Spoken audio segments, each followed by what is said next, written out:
Good morning. Welcome to Mayor's Weekly, and today we're going to devote this segment to talking about the city's police department.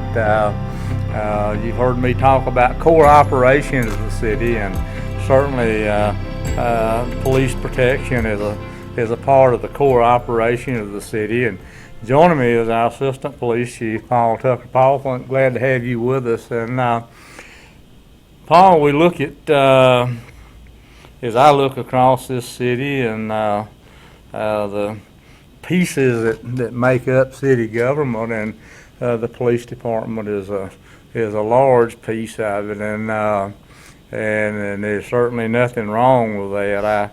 I look at our police cruisers and them blazoned on the side of those vehicles. I think the words "to serve and protect." Yes, sir.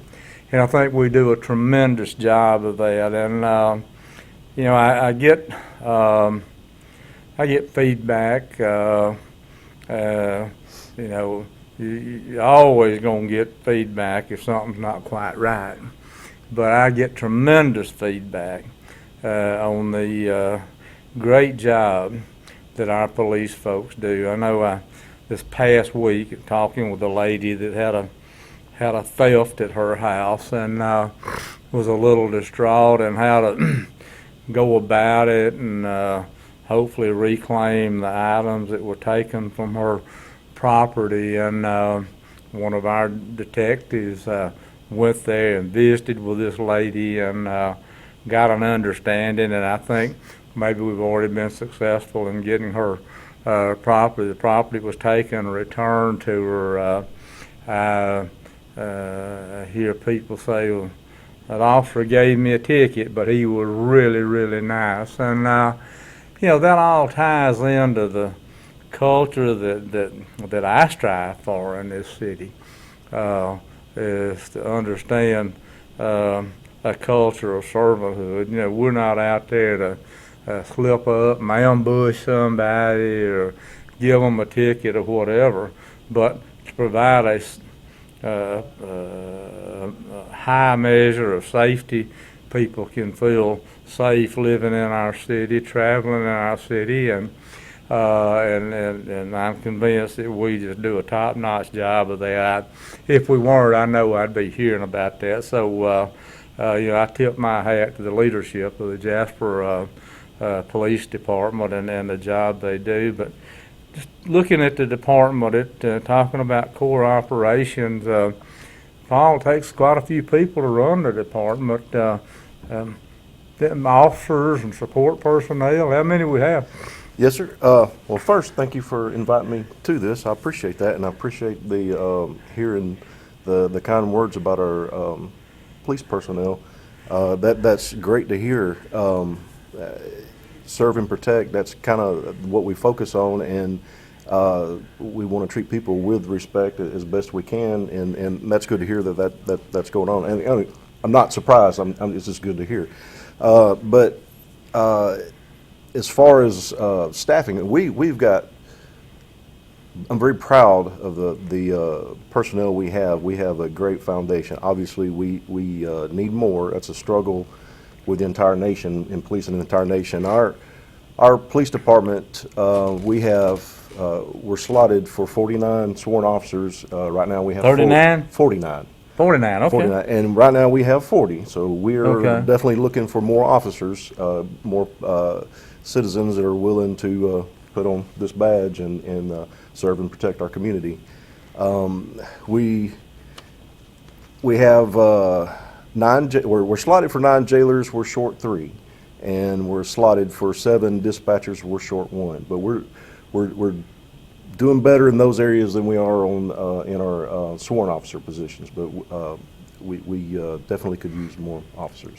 Yeah.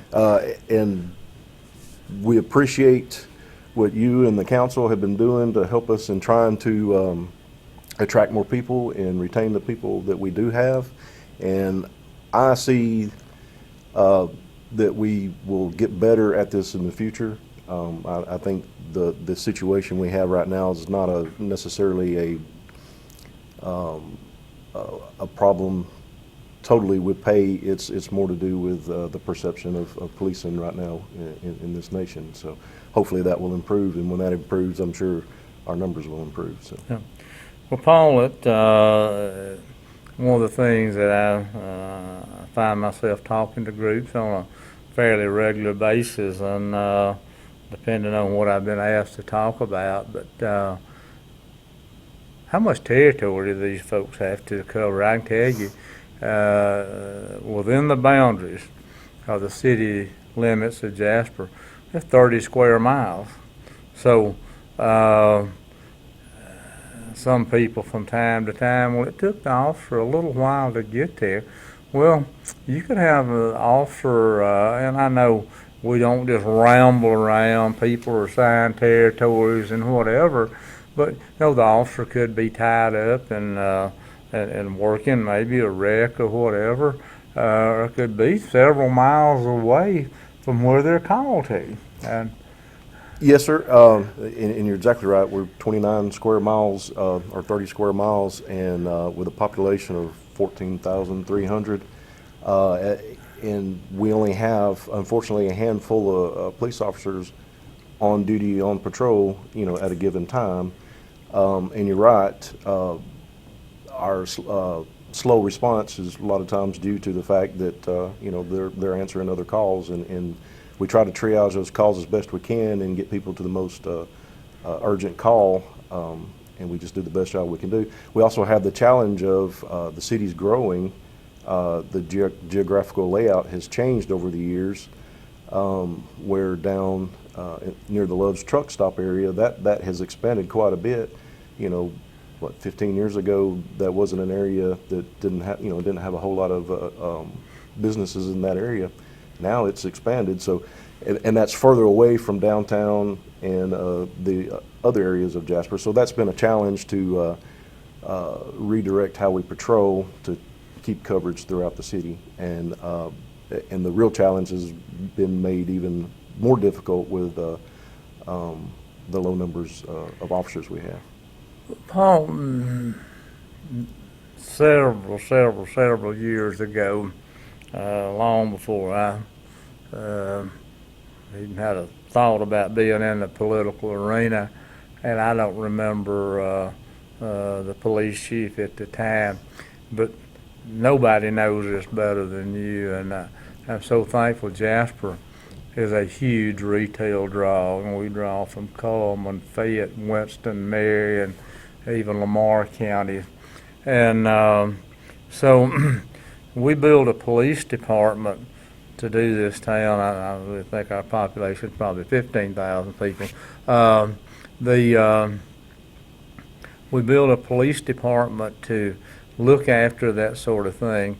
But do you have any feel for what maybe our population, how much our population swells come Thursday, Fridays, and Saturdays, because we have a big influx of people, and our police department doesn't grow. Same folks.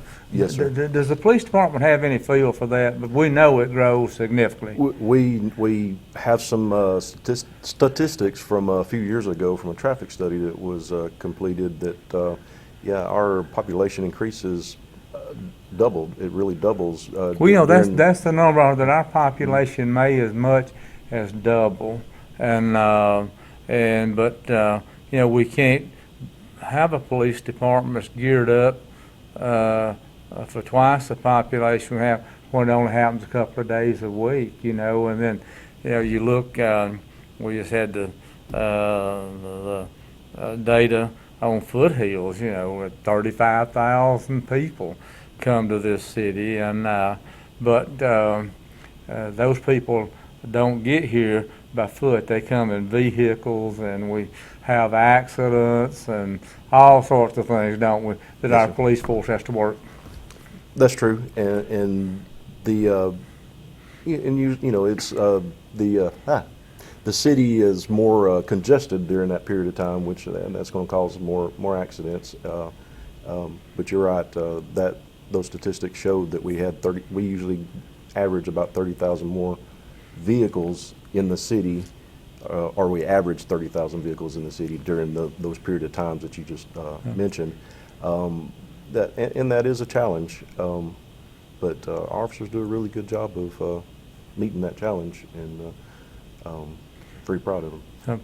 I was talking with senior leadership at our hospital a week or so back, and he'd been gathering some data, and there in front of our hospital, Synovus and Jacks, whatever, the traffic count on that stretch of highway in a day's time, over 30,000 vehicles, I believe, in a day's time. That is correct. And that's huge. Paulus, you touched on this, how the council has been able to support our police department. The villains today are pretty sophisticated folks, aren't they? Yes, sir. Yeah, they you know, if you're thinking you're dealing with a dimwit, you're going to be surprised, and to stay as close as we can up to speed as the sophistication of the villains grow. It requires training, it requires equipment, and all I know, just recently we entered into a joint venture with the district attorney's office to have one of our former employees to serve in a capacity that where technology comes into play. Could you touch on that just a little bit? Yes, sir. That investigator is has training in digital computer forensics, and he received that training from the Secret Service, or a lot of that training from the Secret Service. During the course of that training, the Secret Service has provided the ability for us to have certain equipment that he can use to be able to get in, of course, with a with a search warrant, be able to get into computers and phones and be able to find information, find things that the offender may think has been deleted, and he's able to recover evidence, and that's very important to be able to prosecute cases having that evidence. It takes a lot of skill and a lot of training to be able to do that, and fortunately, between the district attorney's office and this city and a few others around the county, we were able to employ this investigator to handle these kind of cases. And being able to plug in, withdraw, whatever, information from telecommunication devices and that sort of thing, I can see where that would be important as you're investigating crimes, and that's a part of what this person does, right? Yes. Now, nobody knows better than you the challenges of a jail operation, and we know those can be many, and they can be crippling, and we've been able to spend some money to try to minimize some of the problems that we see. You talk a little bit maybe about the equipment that we put in place to help us run our jail? Yes, sir. One of the biggest piece of equipment that we've recently implemented is a scanner, a body scanner, and that's a big help. Oftentimes, offenders or inmates will try to hide illegal substances, in their body cavities, and with this device, we're able to see that, and with the assistance of the hospital, get that out of their system and prevent illegal drugs, even illegal weapons, from going inside the jail, and that's a big help. And we appreciate, you and the council allowing us to purchase that. Paul, this piece of equipment and expensive, and I'm glad that we were able to put it in place. But on any given day, in my pockets, you find my car keys and coins and my credit card money clip. If I walk through that, whoever's operating that scanner, would it tell them that's what I have on my person, or is it geared toward contraband or that sort of thing? Well, it will show whatever's in their system. So I mean, if you have car keys hidden or whatever, it may show that. But usually it's going to be something that's they shouldn't have. Yeah. On Okay. them to take into the jail. I'm just trying to think for the casual observer and folks maybe listening here, that kind of equipment would show those things that you have on you. If they had a handgun in their pocket or something. Right. It takes some training to be able to recognize those things, but it will if they have like you said, a handgun in their pocket or in a body cavity, it will show up. And I read just my source of news is AL.com, and it's real. I read just maybe yesterday that somebody had been charged with trying to smuggle contraband into a penal facility or whatever, and it happens all the time. And I know we've had discussions. If that happens, and we don't pick it up, it gets distributed in your jail, and then your problem compounds, does it not? Yes, sir. And we risk people getting overdoses on the illegal substances that come in, and then we end up having to it's a safety issue for those inmates, and it also it's a cost that's incurred on the city having to address those issues, and obviously we get them medical attention, and that causes some other problems, with low staffing to be able to deal with those issues. So it's very important to have that scanner to try to mitigate that risk and prevent that from happening. Paul, I see on a regular basis we talk about first responders in our police department. There's certainly a first responder, but we get a 911 call, somebody's sick, somebody happened to them, whatever. I know our fire department deploys, but our police department deploys as well, don't they? Yes, sir. We have a policy that we go to all the fire calls that they go to, or medical calls. We are there to assist in any kind of way we can. And with all the technology and equipment, and I'm so pleased that I was talking with Chief Poe, and he said, you look at our department, city our size, you'd be hard pressed to find a city our size that's better equipped than we are. In this area, yes, I would definitely say that. And of course, if there's a need to notch it up and that sort of thing, but even that, it has to be coupled with people that are committed to what they're doing, that are trained in what they're doing, and two calls that I received from you, not in the too distant past. One came on a Sunday afternoon where we discovered a body behind an eating establishment on Highway 118, and our folks moved in on that situation, and I believe within 2 weeks, it may have been in 1 week, we had made an arrest and somebody was charged with murder. I mean, that's one of those situations that could have just gone cold and never been resolved. And but having well-trained folks that are committed to what they're doing, that's how you get that performance. Yes, sir. Not only the fact of giving the training, the tools, and the ability to do that, but their willingness and their motivation to actually utilize those tools and that training to do that. And that's impressive how motivated our employees are to come out at inconvenient times to come out and help the community because they care that much. They want to come out and try to solve these crimes.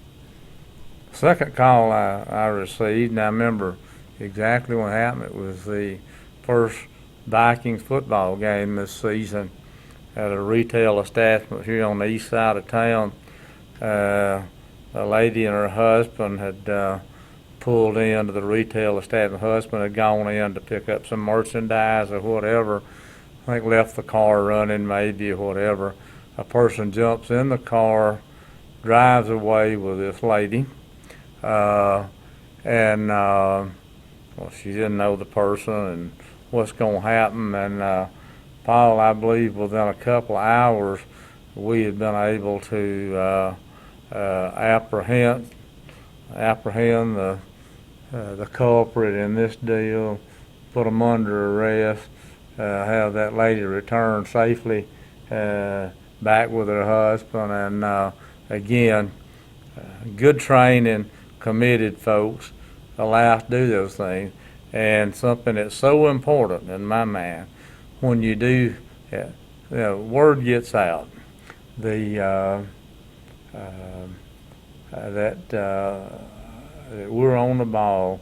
It's a deterrent to crime, and you've heard me talk about it. I never want anybody to be in trouble for anything, but having a high presence, making traffic stops and whatever. These villains out here, like I said, they're pretty sophisticated, they're smart, and they say that police department's on the ball. The likelihood of me being able to carry out what I'm doing is not good.